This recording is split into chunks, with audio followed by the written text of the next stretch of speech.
texto de hoje é um texto bem conhecido de Jairo. Ele se encontra em Marcos, capítulo 5, a partir do verso 21. É um texto que se encontra nos 3 evangelhos sinóticos de Mateus, Marcos e Lucas, mas nós vamos tratar a respeito de Marcos, capítulo 5.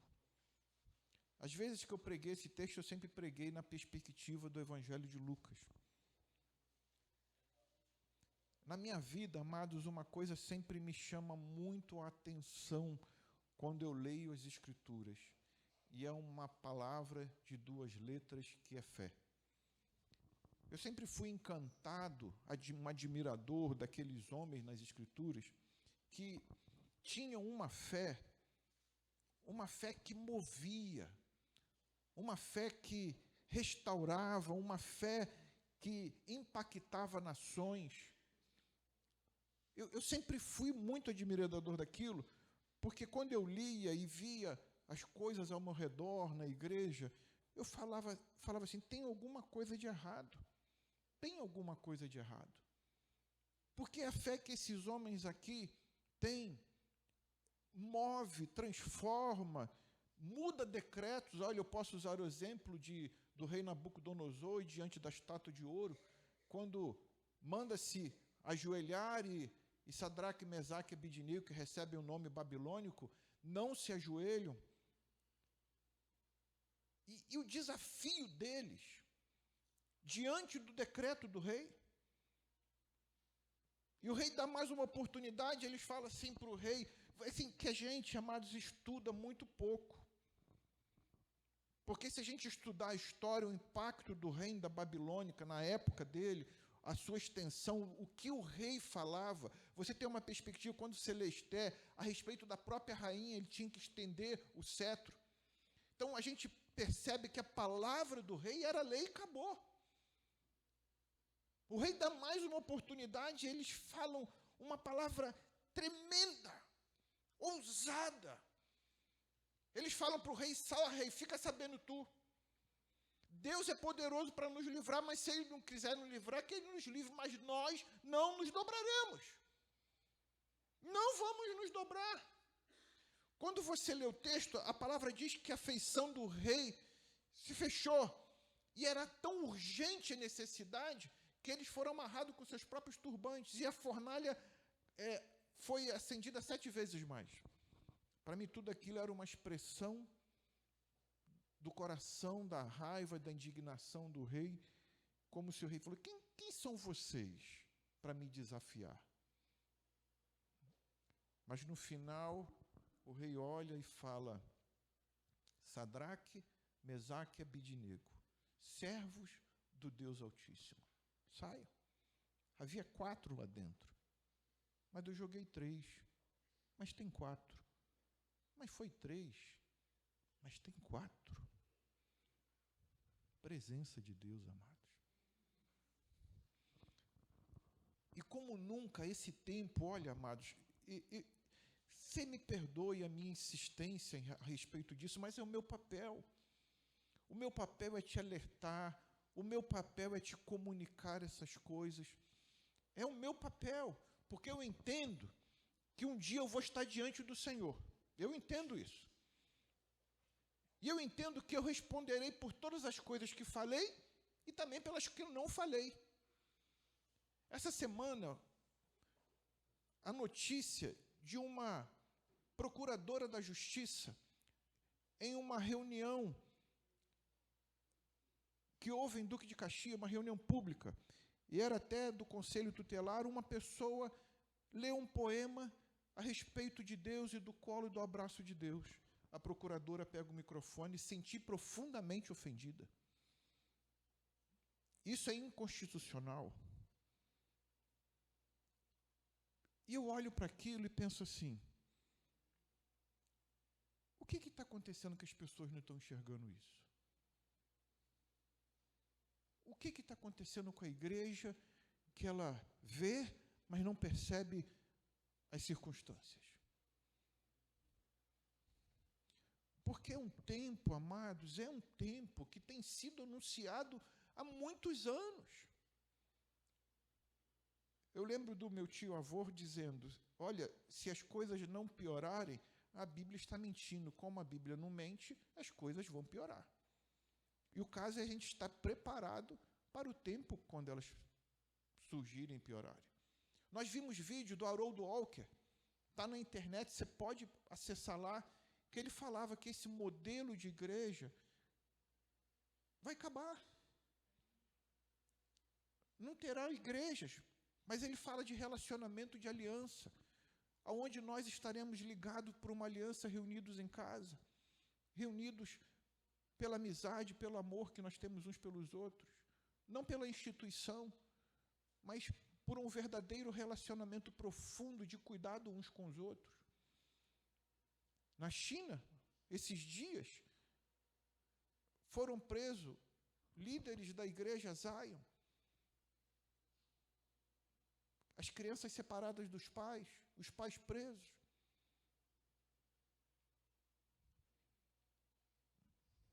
Eu desejo muito, amados, que a gente entenda o chamado de Deus para nós como igreja. O chamado não é para viver uma religião. Não é. Nunca será. Eu resumiria esse chamado com a seguinte expressão: nós fomos chamados para estarmos em Cristo. Fomos chamados para estar nesse relacionamento trino. Nós fomos chamados para a comunhão dos santos. Nós fomos chamados para sermos santos como Ele é santo. Nós fomos chamados para andar na presença do Pai, do Filho e do Espírito Santo, porque Ele nos proporciona um novo e vivo caminho no seu sangue. Se não fosse para estarmos na sua presença, Ele não nos daria este caminho. Ele não nos daria. Mas Ele nos dá um novo caminho em seu sangue. Para que neste sangue nós tivéssemos agora acesso à sua presença, e nesta presença sermos abastecidos, revigorados, restaurados.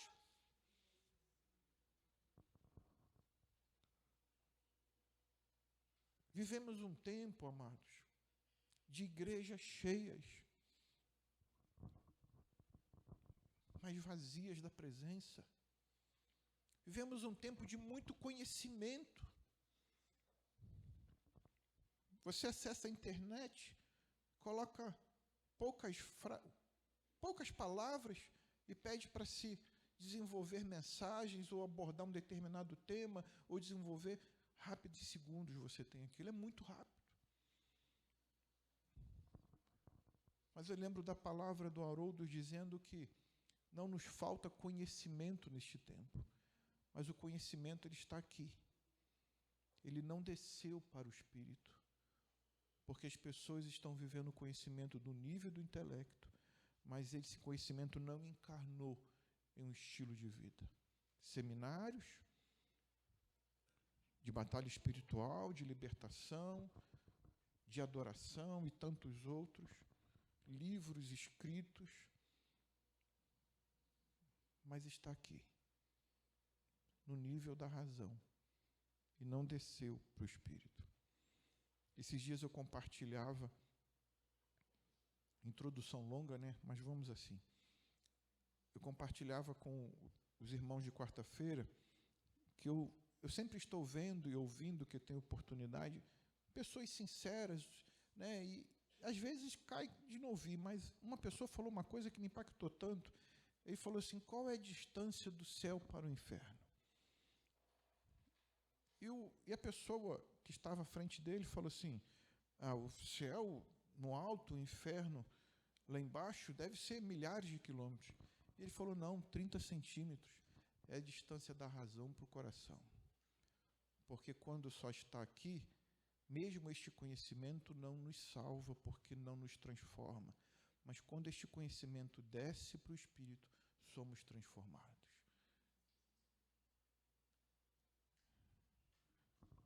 Aonde está a palavra de Deus na sua vida, irmão, minha irmã?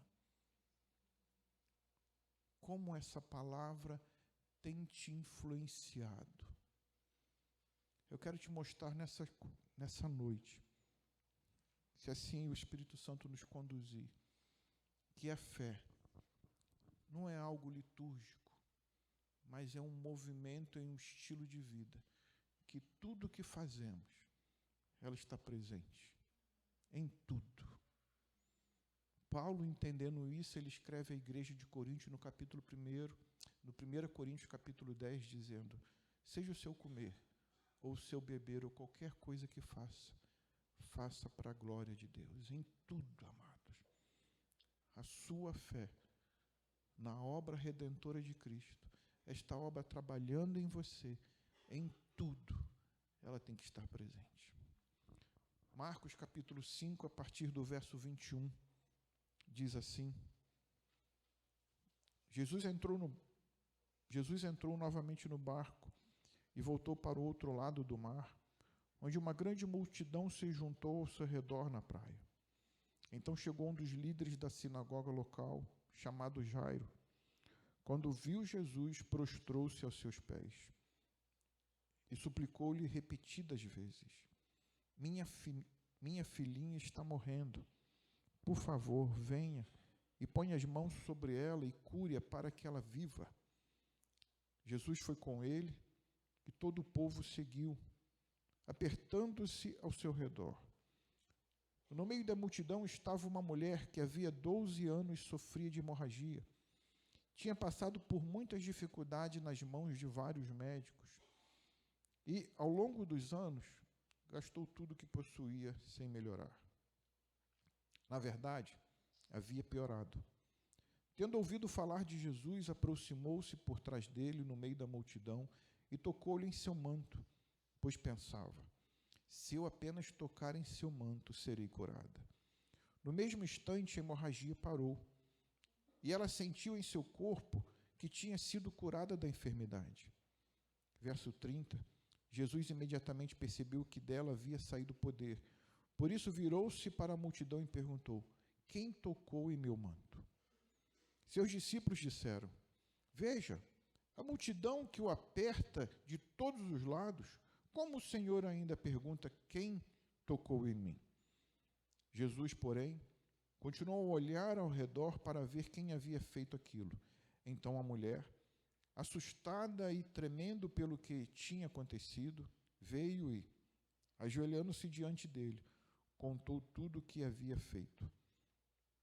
Jesus lhe disse: filha, sua fé curou, vá em paz, seu sofrimento acabou. Verso 35, quando Jesus ainda falava com a mulher, chegaram mensageiros da casa de Jairo, o líder da sinagoga, e lhes disseram: sua filha morreu. Para quê continuar incomodando o mestre? Jesus, porém, ouviu essas palavras e disse a Jairo: não tenha medo, apenas creia. Então Jesus deteve a multidão e não deixou que ninguém o acompanhasse, exceto Pedro, Tiago e João, irmão de Tiago. Quando chegaram à casa do líder da sinagoga, Jesus viu um grande tumulto, com muito choro e lamentações. Então entrou e perguntou: por que todo esse tumulto e choro? A criança não morreu, está apenas dormindo. A multidão riu de Jesus. Ele, porém, fez todos saírem e levou o pai e a mãe da menina e os 3 discípulos para o quarto onde ela estava deitada. Segurando-a pela mão, lhe disse: Talita cumi, que quer dizer: menina, levanta-se. A menina, que tinha 12 anos, levantou-se de imediato e começou a andar. Todos ficaram muito admirados. Jesus deu ordens claras para que não contasse a ninguém o que havia acontecido e depois mandou que desse alguma coisa para a menina comer. Pai Santo,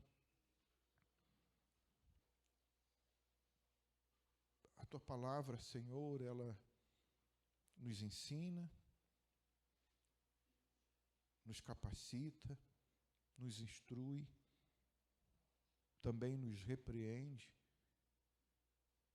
e nos instrui, Senhor, para toda boa obra.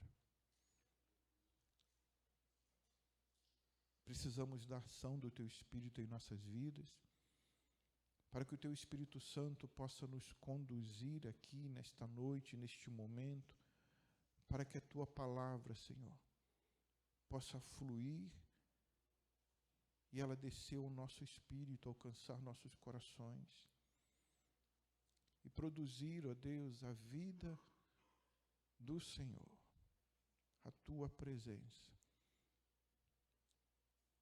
O salmista fala que a Tua palavra é lâmpada para os nossos pés e luz para o nosso caminho.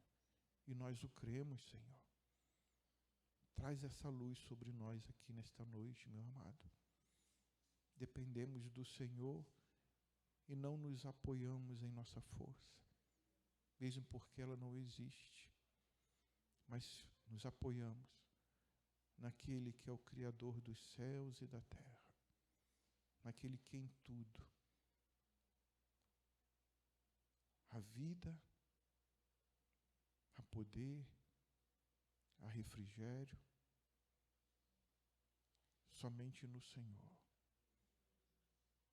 Eu oro para que o Senhor repreenda toda mente distraída. Senhor, em nome de Jesus, cerca-nos com a Tua presença. Libera anjos ministradores, pois a Tua palavra diz que para que o Senhor dá ordem aos Teus anjos ao nosso respeito, para que nenhuma pedra tropecemos. Ministra-nos, ó Pai, no nome santo e precioso de Jesus. Amém.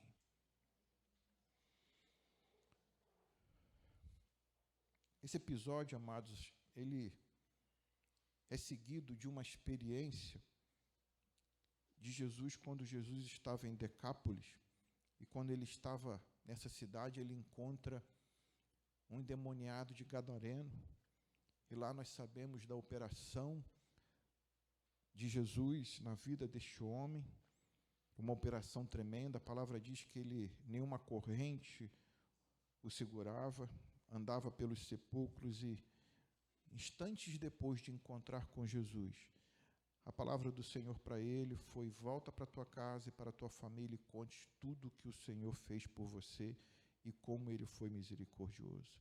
E a palavra diz que o homem partiu e começou a anunciar pela região das 10 cidades quanto Jesus havia feito por ele, e todos se admiravam do que ele fazia. Então ele entra novamente no barco e volta para a região de Cafarnaum. E lá em Cafarnaum, ao chegar, havia uma multidão, diz o texto, esperando ele chegar na praia. Uma grande multidão, no primeiro verso 21, fala: e voltou para o outro lado do mar, onde uma grande multidão se juntou ao seu redor na praia. E quando essa grande multidão se juntou ao redor do Senhor na praia, surge um homem chamado Jairo. E Jairo, sabe, é extraordinário a atitude dele. Ele imediatamente vai aos pés de Jesus. Sabe, amados, eu fico olhando esse quadro e pensando na postura dele. A palavra diz que ele era um líder da sinagoga. Algumas traduções, dependendo do evangelho que foi comunicado, fala que ele era um príncipe dos judeus. Mas ele vai até Jesus sem se importar com a sua posição. Quando a gente olha Jairo tendo essa atitude, ele foi um homem que venceu a si mesmo, venceu seus preconceitos, venceu sua religiosidade, venceu seus medos e venceu a multidão. Que coisa extraordinária! Sabe, a Bíblia não é clara, mas eu acredito que ele sai da sua casa com a notícia de que Jesus estava chegando lá. E diante da condição que a sua filha encontrava, diante da enfermidade, e era uma enfermidade para a morte, Jairo, sabendo da notícia de Jesus, sabe, nada o deteve. Nem a sua posição social, nem aquilo que as pessoas iriam dizer a respeito dele. Espera aí, é um líder da sinagoga. Sabe, quando a gente observa a história e vai pesquisar, amados, a gente sabe, pode afirmar que o lugar que Jairo tinha na sinagoga, aquilo custou. Foram trabalhos, foram anos servindo, anos aparecendo, porque naquela época haviam disputas de partidos dentro da sinagoga de fariseus, saduceus, fariseus, zelotes. Mas entre os fariseus mesmos, grupos de fariseus, haviam partidos que disputavam a liderança da sinagoga.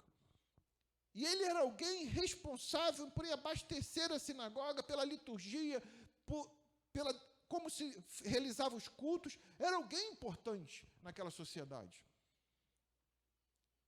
Você imagina como Jesus combate os fariseus, os chama de raça de víboras, como ele fala a respeito dos fariseus em suas parábolas,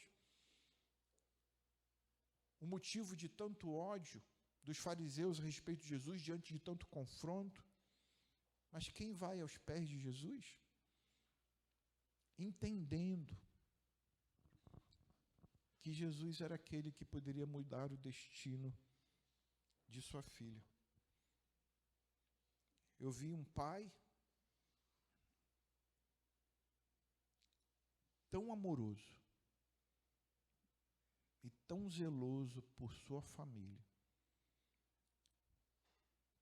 que ele se humilha publicamente para mudar o destino de sua família. Que coisa linda, amados. Que coisa linda. Sabe, Jairo, ele não deixou ser paralisado pelo fato dele ser uma referência religiosa, pelo fato dele ser conhecido, famoso, líder. Quando ele se depara com a crise, quando ele se depara com a dificuldade, ele não escolhe o status. Ele escolhe se humilhar. Ele entendia que a crise, as dificuldades e as lutas podem chegar para qualquer um, independente da sua posição social. Mas uma coisa nesse texto fica muito clara, amado, muito clara, para você, pai e mãe. Jairo, ele escolhe a sua família e não a sua reputação. No verso 22 e 23 diz assim: então chegou um dos líderes da sinagoga local. Eu estou lendo na nova Almeida atualizada agora. Então chegou um dos líderes da sinagoga local, chamado Jairo. Quando viu Jesus, prostrou-se aos seus pés e suplicou-lhe repetidas vezes: minha filhinha está morrendo. Por favor, venha, ponha as mãos sobre ela, cure-a para que ela viva. Quando eu olho esse texto, amados, da história de Jairo, eu percebo, presente nesse texto, especificamente a respeito de Jairo, 3 tipos de pessoa. Eu identifico pelo texto quem é Jairo, eu olho para os discípulos e percebo nos discípulos a sua postura, com suas palavras. Olho para a multidão que apertava Jesus e olho para aquele grupo que chega para dar a notícia a Jairo: sua filha morreu, por que você está incomodando o mestre? E junto desse grupo que chega para dar notícia, eu percebo que, para mim, é um grupo só, daqueles que estão chorando lá na casa, um choro e lamentando em alta voz. Que imediatamente após a notícia de Jesus, por que vocês estão chorando? Ela não morreu, está dormindo. O choro cessa e surge a zombaria. Como é possível? 4 tipos de pessoa. E sabe o que é mais interessante para mim? Que em algum desses 4 grupos, colocando Jairo em um grupo, nós nos encontramos. De alguma forma em nossa vida, na nossa história, em algum desses grupos nós estamos encontrados, somos encontrados. Em Jairo, ele não aceitou a condição. Ele se levanta e busca socorro. Ele se levanta e busca a solução. E a palavra dele era a palavra de alguém que tinha fé.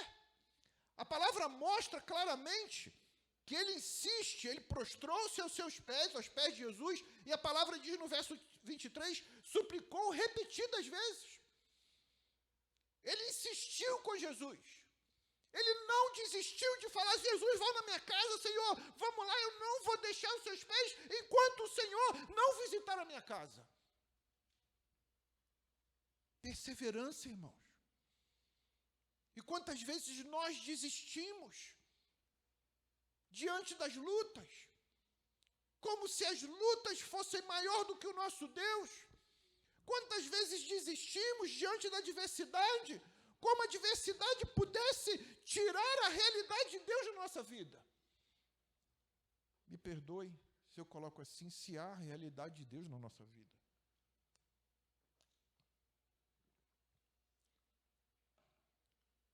Guarda essa palavra, amados.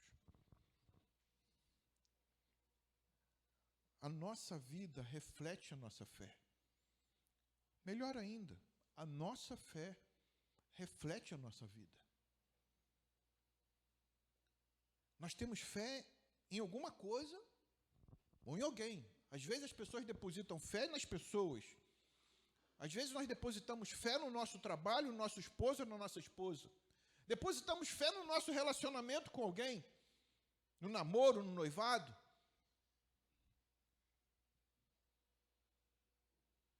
Mas Jairo está mostrando para a gente aonde ele depositou a sua fé. Jairo está revelando para nós, amados, essa história foi preservada para mostrar para nós aonde havia o depósito da fé na vida de Jairo. No verso 23, a palavra diz assim, minha filhinha está morrendo. Por favor, venha e ponha a mão sobre ela, cure-a, para que ela viva. Amados, que realidade é essa desse homem? Um homem que, entendendo que a pessoa de Jesus, ao ir na sua casa, impôs mãos, ele sabia que aquela enfermidade ia ser embora. E ela seria restaurada, e ele sabia da condição, do nível da enfermidade, que era morte. Às vezes eu fecho meus olhos, meditando na palavra, e fico, quando eu pensava nisso, eu pensava na filha de Jairo deitada, Jairo vendo o quadro, e de repente alguém chegando até ele. A Bíblia não está mostrando isso não, tá, amados? Isso é só a minha imaginação. Alguém chegando, Jesus aportou. O Jesus, aquele que curou pessoas, aportou. Talvez a notícia do endemoniado de Gadareno tinha chegado já lá. Olha, Jesus chegou. E eu fico pensando em Jairo correndo pela cidade. E quando ele chega lá, ele vê aquela multidão ao redor de Jesus. E ele enfrenta a multidão. Nada o detém. Nada o impede. E muitas vezes nós somos detidos por coisas pequenas. Paralisados por coisas pequenas. Pensamos que aquela coisa pequena que é minha força, ou que aquele relacionamento é a solução para a minha vida. Amados, a fé é algo lindo. Quando a gente lê Hebreus 11, há uma expressão lá de Hebreus 11, e o título que se dão nas Bíblias a respeito de Hebreus 11 fala de heróis da fé. E são heróis mesmos. Homens que no seu tempo expressaram uma fé tão genuína, tão poderosa, que marcaram o seu tempo e a história. Mas há uma expressão lá que fala assim, da fraqueza tiraram força. É o contrário. É o contrário, você entende? Não era porque eles eram fortes, capazes, ousados, não. É porque eles entenderam a sua fraqueza. Me lembra da bem-aventurança pobre de espírito. Me lembra que aqueles homens olharam para aquilo e falaram, Senhor, eu sou pequeno, eu não posso, mas contigo, Pai, esse gigante vai cair, esse gigante vai ser derrotado, essa enfermidade será tirada, esse exército cairá, Pai, esse fogo será apagado, a boca do leão será fechada, porque contigo eu posso todas as coisas, Pai. E foi isso que eles viveram. Sabe o que a palavra diz a respeito desses homens? Dos quais o mundo não era digno. Fecharam a boca de leão, botaram exército em retiradas, apagaram a fúria do fogo, e diz a fraqueza, tiraram forças.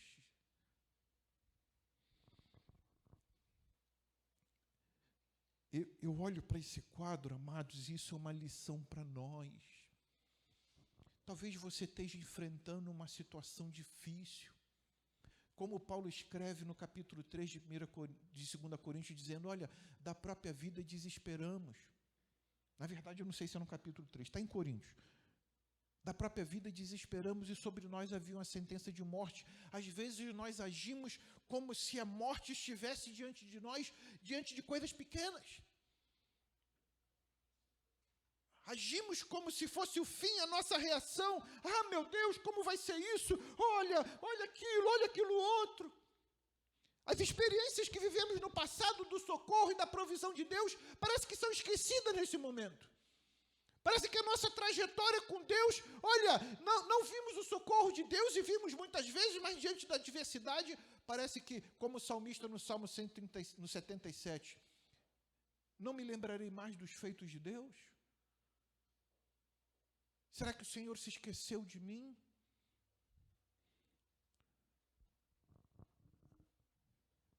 Tiago, no primeiro capítulo, ele fala, tende por alegria o passares por tribulação, porque ela tem uma medida de mudar, porque a tribulação gera perseverança, a perseverança gera esperança, e no fim disso, olha, vocês serão apresentados maduros e completos, sem ter falta de coisa alguma. Tiago, ele fala da forma de viver o tempo de luta, não com tristeza, não indiferente, não abatido, mas ele fala de uma experiência de como se Deus fosse te socorrer nesse tempo, fosse uma realidade para todos nós, irmãos. Quem você escolhe ser, irmão? Sabe, Jairo não desistiu enquanto Jesus não atendeu o seu pedido. A sua fé conduziu sua atitude.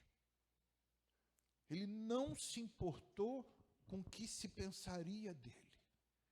Ele se importou com a sua família, com o destino e a vida da sua família. Buscou com sinceridade os pés de Jesus.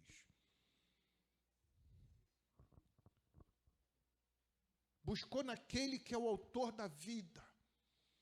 Ele viu em Jesus a solução para a sua casa e para a sua família.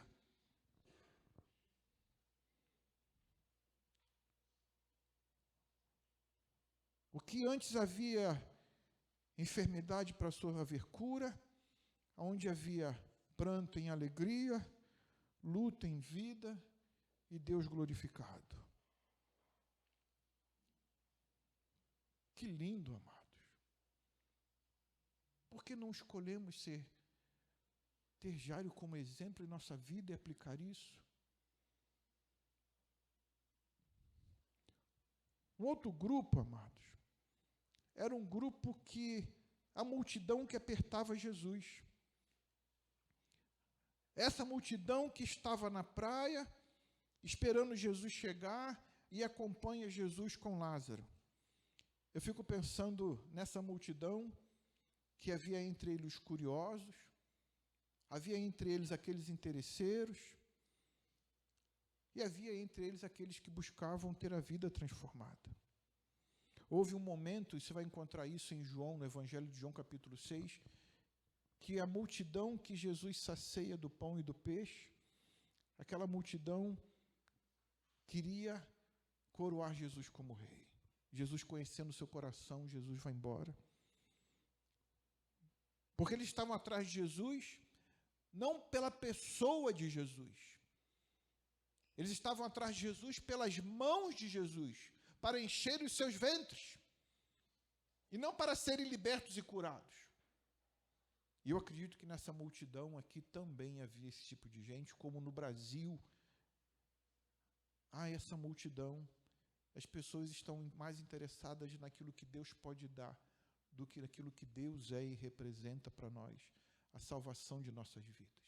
Estão atrás das bênçãos materiais de Deus, mas a bênção espiritual, da vida eterna, da presença, da ação do Espírito que cura, liberta e transforma, essa presença não é desejada. Vocês sabem, amados, eu pesquisei, o Brasil ele possui mais de 150 milhões de cristãos, uma multidão. Mais de 150 milhões de cristãos, o que representa cerca de 83% a 86% da população do país. Mas sabe o que eu olho para esse cenário e penso? Essa conta não fecha. Essa conta não fecha. Porque, novamente, tem uma multidão que cerca Jesus, que declara com os lábios querendo coroar Jesus, mas com outros interesses. Porque se no Brasil houvesse os 150 milhões de homens e mulheres de Deus, a nossa nação seria transformada. A nossa nação seria alcançada em todas as áreas, do norte ao sul, do leste ao oeste, do Oiapoque ao Chuí, a nossa nação seria transformada. Mas a conta não fecha. E por que não fecha? Por que será que esse cristianismo que o Brasil declara viver é um cristianismo de fé ou de palavras? É um cristianismo de vida ou de liturgia? É um cristianismo de entrega da presença, da vida, da santidade? Ou um cristianismo de interesse? Amados, um desses grupos nós nos encontramos. Que Deus nos livre de ser essa multidão. Que Deus transforme a nossa vida e nos livre. Se nós formos dessa multidão, vamos sair dela. Porque não é estar ao redor de Jesus. Os discípulos, um outro grupo, eles não compreendiam o que Jesus falava e questionava. Como? Viram milagres, sinais. Interessante, amados, enquanto Jesus está caminhando na direção da casa de Jairo, ali uma mulher, a palavra diz, com 12 anos, com um fluxo de sangue. O interessante é que quando a filha de Jairo estava nascendo, essa mulher ficou doente. E a palavra diz que ela gastou tudo o que tinha, só piorava a situação dela. Mas ela ouve falar de Jesus. Um ouvir diferente, um escutar diferente, um ouvir de boa vontade. E também com preconceito ou sem preconceito, debilitado ou não, ela enfrenta a multidão e toca nas orlas de Jesus. A palavra diz que ela recebe cura. Mas o que me chama a atenção, e eu não quero abordar sobre a mulher, o que me chama a atenção é que Jesus naquele momento ali, ele percebe, sabe, olha que interessante, havia uma multidão que tocava e apertava. Mas no meio da multidão, uma pessoa. Uma pessoa, irmãos, que não fala, não pede, não toca no corpo, toca nas vestes. E o Senhor Jesus identifica poder saindo dele. E a pergunta para os discípulos: quem me tocou? Eu li muitas vezes essa questão dos discípulos para entender como esses homens perguntaram a Jesus. E a minha conclusão, amados, no verso 31 do capítulo 5, a minha conclusão é a forma com que eles perguntaram a Jesus. Verso 31 diz assim: seus discípulos disseram, veja, eu fico pensando assim, Jesus, veja, a multidão que o aperta de todos os lados. Como o Senhor ainda pergunta? Como é possível essa pergunta? Essa pergunta não tem sentido. Que pergunta é essa, Jesus? Quem tocou em mim? Paulo escreve à igreja de Corinto que as coisas espirituais, somente pessoas espirituais vão entender. Aqueles homens estavam no processo. Aqueles homens estavam no processo. Muitas vezes nós vemos milagres, nós vemos sinais, nós vemos a obra de Deus.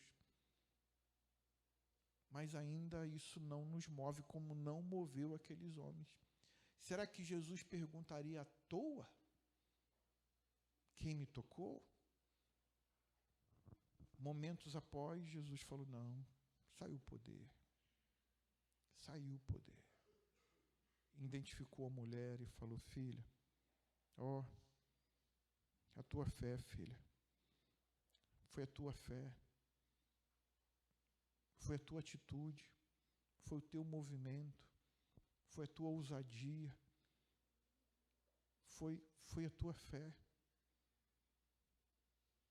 Foi essa fé linda que te tirou do lugar de enfermidade, um lugar de exclusão, um lugar de solidão, e te trouxe a minha presença. Foi a tua fé. Vai embora, pode ir. Vai em paz, seu sofrimento acabou.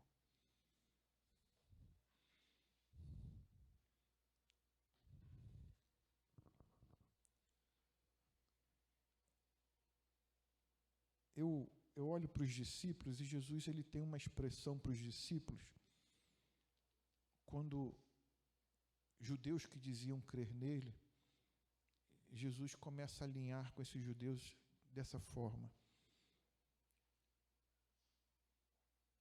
Meus verdadeiros discípulos são aqueles que permanecem fiéis aos meus ensinamentos. Isso vai estar em João, capítulo 8, verso 31 e 32. Então conhecerão a verdade os libertará. Esse texto, ele sempre falou muito ao meu coração, e ele aponta para uma definição de discípulo. O discípulo de Jesus, ele é fiel aos ensinamentos dele. Nesse processo de fidelidade aos ensinamentos dele, ele passa por um processo de cura e libertação. Na medida que ele vai conhecendo a verdade vai libertando. E eu pensei muito nesse texto, na perspectiva das bem-aventuranças. E eu sempre associava esse texto, que conhecerão a verdade libertará, com o texto de João 17, quando Jesus fala, santifica-os na verdade, a tua palavra é verdade. Mas quando a gente passou a estudar as bem-aventuranças, esse texto tem vindo ao meu coração numa outra perspectiva, numa outra realidade. Porque conhecer a verdade, amados, a gente pode entender na perspectiva da nossa realidade. Conhecer a verdade de quem verdadeiramente nós somos. Porque quando Jesus começa a bem-aventurança, ele fala, bem-aventurados os pobres de espírito, ou humildes de espírito, porque deles é o reino dos céus. Jesus está apontando para uma realidade de reino. E nessa realidade de reino, nós aprendemos que a primeira bem-aventurança é o homem que reconhece a sua condição diante de Deus, a sua incapacidade de salvar a si mesmo, a sua incapacidade de ir à presença do Pai. Ele entende que é um pecador. Em Efésios 2, 1, 3, Paulo escreve à igreja de Efésios dizendo assim: vocês estavam mortos por causa de sua desobediência e de seus muitos pecados, nos quais costumavam viver como o resto do mundo, obedecendo ao comandante dos poderes do mundo invisível, obedecendo aos comandantes do poder do ar. Ele é o Espírito que opera nos corações dos que se recusam a obedecer. Todos nós vivíamos desse modo, seguindo os desejos ardentes e as inclinações da nossa natureza humana. Éramos, por natureza, merecedores da ira, como os demais. Essa, amados, é a condição da primeira bem-aventurança. E talvez a verdade que o Senhor esteja colocando, talvez, seja uma verdade de quem nós somos. Porque quando conhecemos verdadeiramente quem nós somos, se somos pecadores, que ainda há em nós palavras torpes, que ainda há em nós violência, que ainda há em nós desejos vios, que ainda há em nós mentira, engano, nós vamos até Ele, para que nele tenhamos a nossa vida mudada, para que nele possamos ser transformados, para que nele possamos ser remidos e resgatados, para que nele possamos ser salvos, e salvos não somente a nós, mas nós e a nossa casa. Às vezes, amados, os nossos filhos repudiam o cristianismo por causa das nossas atitudes, por causa da nossa violência, por causa do nosso temperamento que não foi mudado. E a palavra diz que em Cristo, quando nós estamos em Cristo, as coisas novas surgem e as velhas passam. Como vivemos o novo, se ainda existe o velho dentro de nós? Meus discípulos são verdadeiramente meus discípulos se permanecerem fiéis a meus ensinos. Então conhecerão a verdade. Sabe, a primeira verdade que a gente precisa conhecer, a nossa real condição diante de Deus. Mas entenda, irmão, olhe para mim em nome de Jesus, entenda. O Senhor é poderoso para mudar nossas vidas. O Senhor é poderoso para mudar quem nós somos. Ele é poderoso. Mas sabe, o passo que nós temos que dar para que isso aconteça, o passo de fé, é ir até Ele, e aos pés dEle, dizer ao Senhor, como aquele publicano, aquela parábola do publicano: Senhor, miserável homem que sou, Senhor, há engano dentro de mim, há avareza, Senhor, há um desejo vil, Pai, livra-me, Senhor. E a partir desse momento você ser um guerreiro aos pés do Senhor. Senhor, novamente eu pensei maldade, mas eu venho a Ti para que no Senhor eu possa ser remido. E no dia seguinte, Senhor, novamente eu pequei, Pai. Mas eu venho ao Senhor para que eu seja resgatado dessa condição. Isso é ser um discípulo, irmão. Isso é ser um discípulo. Quem de nós aqui não erra, não peca, não falha? Quem de nós? Mas à medida que conhecemos Cristo, nós somos constrangidos. Olha, a presença dEle, amados, ela nos constrange. Sabe, ela transforma o nosso interior de dentro para fora. Sabe, quando Davi escreve, às vezes há tanto medo nosso de perda. Ah, mas se eu fizer isso, eu vou perder aquilo, se eu fizer isso, eu vou perder aquilo outro. Há tanto medo de perda. Davi, ele escreve o Salmo 23, numa realidade, amados, que ele estava perdendo. Havia uma promessa de reinado, mas agora ele estava em cavernas. Havia uma promessa de um trono, mas agora ele estava em terra estrangeira. E ele escreve aquele texto dizendo: olha, o Senhor é meu pastor, nada me faltará. Sabe, ele vai me fazer deitar em verdes pastos, vai trazer descanso à minha alma, vai trazer refrigério, ele vai me fazer deitar em águas tranquilas.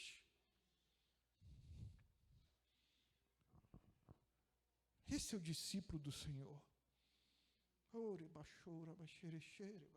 Esse é o discípulo do Senhor, irmão. Sabe, deseje ser o discípulo do Senhor. Vamos sair do meio de uma multidão que não faz diferença. Vamos sair do meio dessa multidão, em nome de Jesus. Vamos ser Jairo, vamos ser essa mulher do fluxo de sangue, vamos ter atitudes de fé, de uma fé que o Senhor fala para nós: olha, eu me orgulho de ser chamado o seu Deus.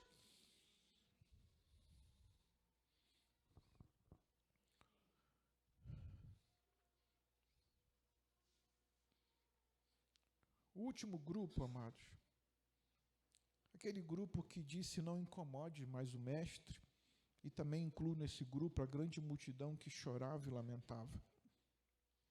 Eu olho para aqueles homens que caminhavam em direção a Jairo. Eu tenho a teoria, né?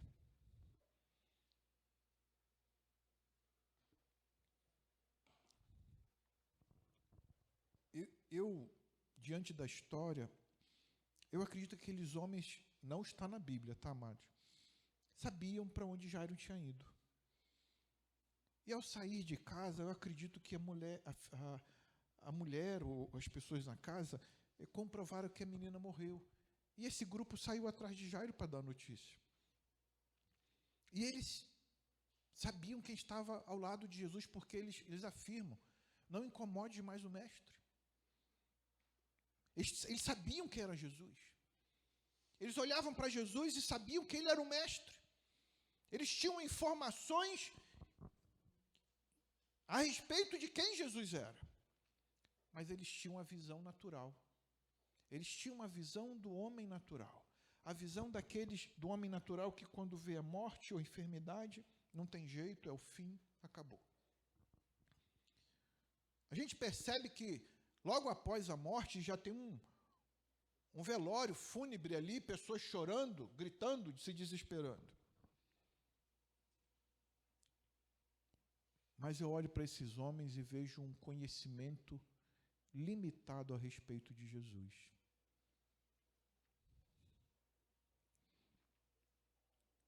Sem nenhuma profundidade ou aplicação na vida, de forma a enxergar de uma forma diferente. Sabe, a fé é algo tão extraordinário que ela nos faz enxergar de forma diferente. Sabe por quê? Ela produz o que nós chamamos de cosmovisão. Cosmovisão, amados, é a forma com que enxergamos as coisas. Todos nós temos uma cosmovisão. É formada pela nossa criação, é formada pelos estudos, pelo conhecimento. Só que quando o Senhor Deus nos dá a sua palavra, Ele quer nos formar uma cosmovisão a partir da sua palavra. Ele quer que nós usemos a Bíblia, a palavra dele, como uma lente, e passamos a enxergar todas as coisas a partir dessa lente. E a fé é uma lente, que passamos a enxergar a realidade ao nosso redor por essa lente da fé. E às vezes, diante das situações, essa lente nos revela pela fé que é uma oportunidade de exercitarmos a fé, é a oportunidade de reafirmarmos a fé, é a oportunidade de declararmos a nossa fé em Cristo Jesus. Mas aqueles homens não tinham essa profundidade. As minhas perguntas, né?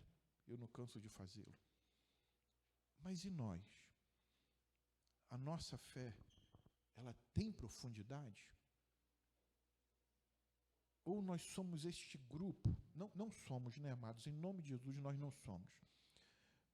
Mas o grupo que chega a Jesus, fala, ó, Jairo, tua filha morreu. Olha a forma de dar notícia. Não incomoda. Por que você está incomodando o mestre? Não tem mais jeito. Não tem mais jeito, é morte. Acabou. Finalizou, encerrou. Por que incomodas? Vamos para o velório. Vamos lá enterrar sua filha.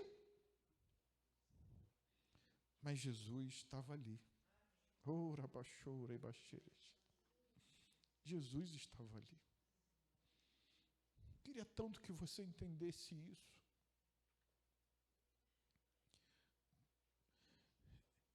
Sabe, eu peço a Deus para Deus usar minha vida para poder revelar o seu reino, pregar o evangelho do reino. Eu não quero pregar para multidões, isso não está no meu coração. O meu modelo é estar com pessoas. Eu e um irmão da nossa igreja, o Aurélio, tem tido a oportunidade, toda segunda-feira, estar com um irmão que não é do nosso meio, mas a gente está lá com o irmão e a gente está vendo a obra de Deus na vida daquela pessoa. A gente vai lá, a gente chega lá, fica tempo, sabe? Nos custa. Meu irmão ali, ele é agitado. Ontem ele trabalhou até quase 8 horas da noite, irmão. Ele tem uma vida corrida, mas na segunda-feira ele está aqui às 5 horas e nós vamos. Chegamos lá, às vezes saímos de lá 8 e pouca, chegamos aqui 9 horas da noite. Mas segunda-feira novamente nós estamos lá. E temos visto a obra de Deus na vida daquele homem, uma obra que Deus está construindo, está moldando, está transformando alguém que tinha uma perspectiva, uma visão de Deus e uma outra visão. E às vezes a gente dá instruções pela nossa experiência, porque nós vivemos nos relacionamentos práticos para ele. E ele está aplicando, e ele fala, ó, está mudando, ó, uma outra realidade, ó, uma outra experiência, olha, Deus está agindo assim, olha, essa semana foi bênção. Porque a visão antes religiosa, escravista, paralisada, imobilizada, engessada, desse raio, dessa religião dos infernos, estava operando na vida dele. Mas agora está operando Cristo. Cristo. E essa obra está impactando o coração dele, impactando a esposa dele, vai impactar a filha. Eu creio nisso. E eu falava por ele na segunda-feira passada, olha, hoje eu acordei não orando por ele, mas agradecendo. Olha, eu estava tomando banho para vir para cá, Aurélio falava, Senhor, obrigado pela vida dele. Obrigado porque o Senhor vai transformar. Obrigado porque o Senhor vai alcançar. Obrigado, Senhor, porque será uma obra linda. E as pessoas testemunharão do que o Senhor fez na vida dele. Não é religião, irmãos. É Cristo. Deixa eu só te falar uma coisa. Um exemplo. Eu nem sei se eu posso falar isso, mas eu irei falar para você entender uma coisa. Sabe qual foi a orientação que foi dado a ele? Se você quiser deixar a sua família, você pode deixar que eu ajudarei você a crescer no ministério. Você entende essa loucura? Você pode abandonar a sua família, deixa elas. Não quer vir para a igreja, então pode deixar. Que eu ajudarei você a crescer no ministério. Que raio de ministério é esse? Paulo escreve a Timóteo dizendo que Deus extrai do seu lar um homem de uma só mulher, não dado ao vinho, hospitaleiro, que tenha seus filhos sob disciplina. E eu falei para ele, se Deus você não cuidar da sua casa, o primeiro ministério é a sua família, é a sua casa. Se você não cuida dos seus, como você vai cuidar de fora? Que loucura é essa, irmãos? O homem está trocando o conhecimento, a sua natureza, a sua alma, o seu conhecimento pelas coisas do homem, e esquecendo de Deus. Olha, Jairo, a posição, o status, o conhecimento. Não se importou. É minha casa, é a minha filha, é a minha família.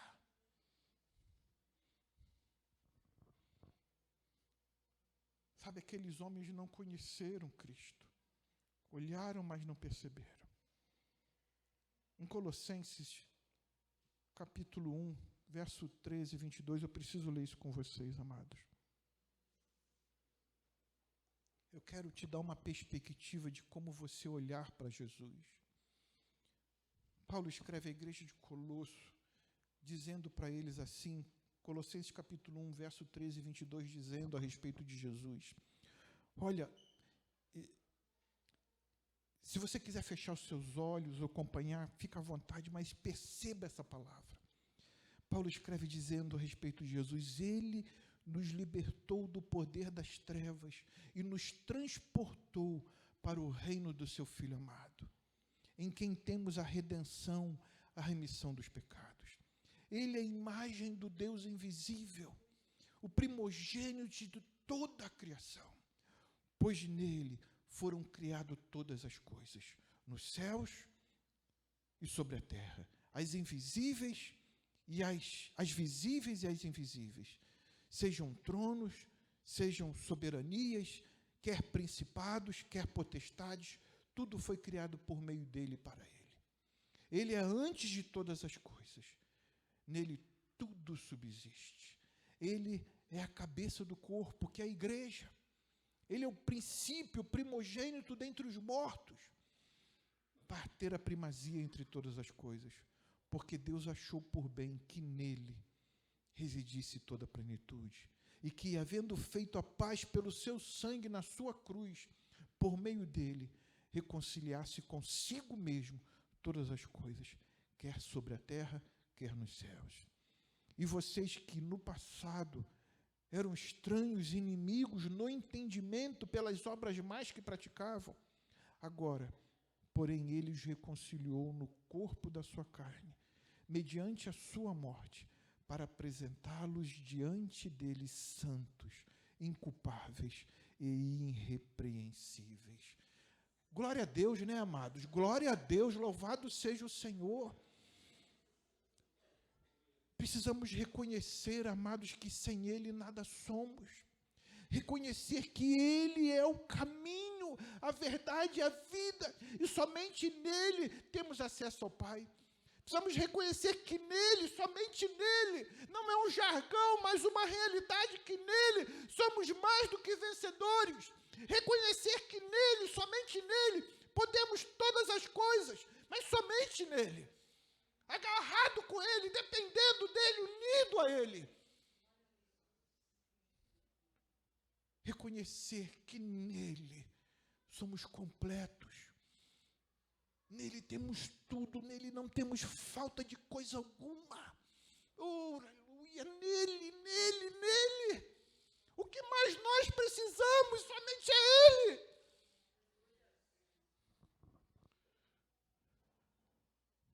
Que jamais, amados, que jamais em nossos corações, em nossas mentes, se esqueçamos disso. Podemos escolher seguir o exemplo de Jairo e termos a nossa vida e a vida de nossa família alcançada, porque eu creio que a partir daquele dia, quando Jesus fala para aquelas pessoas, por que choram? A menina está dormindo, zombaram dele, foi colocado para fora. Jesus, tira esse povo daqui, manda embora. E os momentos depois, a palavra de Jesus para ela, Talita come. Menina, levante-se. Levanta. 2 palavras. Porque aquele que é o Criador dos céus e da terra não precisa de mais. Talita come. Levanta. Talvez, irmão, você esteja prostrado, com medo, Talvez você se sinta desafiado. Talvez seu coração esteja aflito. E isso tem roubado o seu sossego, tem roubado, tem te assaltado, tem tirado a sua paz. E a minha palavra para você, aliás, minha não, a palavra do Senhor para nós, é: Talita cumi, levanta, levanta. Creia que o Senhor, o Criador dos céus e da terra, que não poupou o seu Filho, entregou por você, Ele é contigo para mudar a sua vida e também mudar a vida da sua casa. Creia nisso, porque Ele é poderoso para fazer muito além daquilo que pedimos ou pensamos. Amém?